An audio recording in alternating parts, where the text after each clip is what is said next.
Ito yung Mitsubishi na na auto. Ang sakit nito pagka pina-start ay naglitik-litik lang. Tik-tik. Yung mga ganun lang, try natin.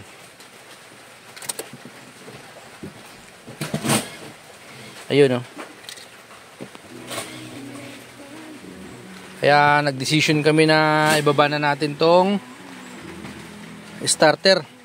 Kasi baka carbon brush lang o solenoid to mga mix mga par. Ay pag ganyan na lumilitik na siya.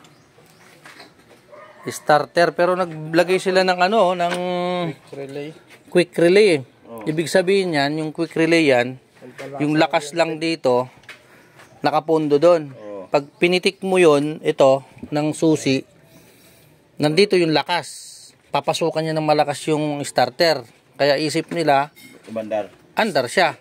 Tapos may pipindot-pindutin dito pero tsambahan lang yun. Yan kasi aandar yan. Kahit iganon-ganon mo lang yan, aandar ko sa yan.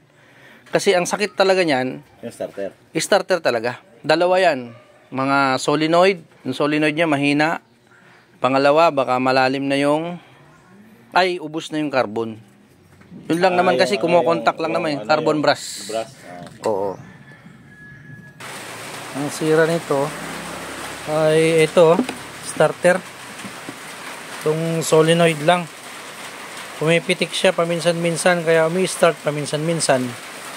Kaya binila na natin ng new era. Bagong solenoid. Ayan, pwede rin kami dito sa mga starter. Tulad nito, alternator na Innova. Pwede kami dito. Pwede kaming gumawa niyan. Ito yung pinalitan natin solenoid ng starter ng Mitsubishi. Mitsubishi Lancer. Ayan, bago na. Ito yung Mitsubishi na naglilitik-litik lang starter. Pinalitan namin ng bagong solenoid. At fast forward tayo. May salpak na yung starter kasama na yung bagong solenoid. Sige, start! Try natin. Yun, one click na.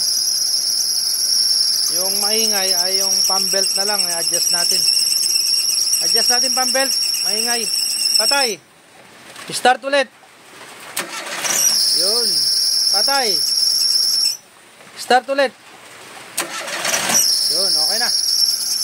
Pump belt na lang. I-adjust natin, maingay.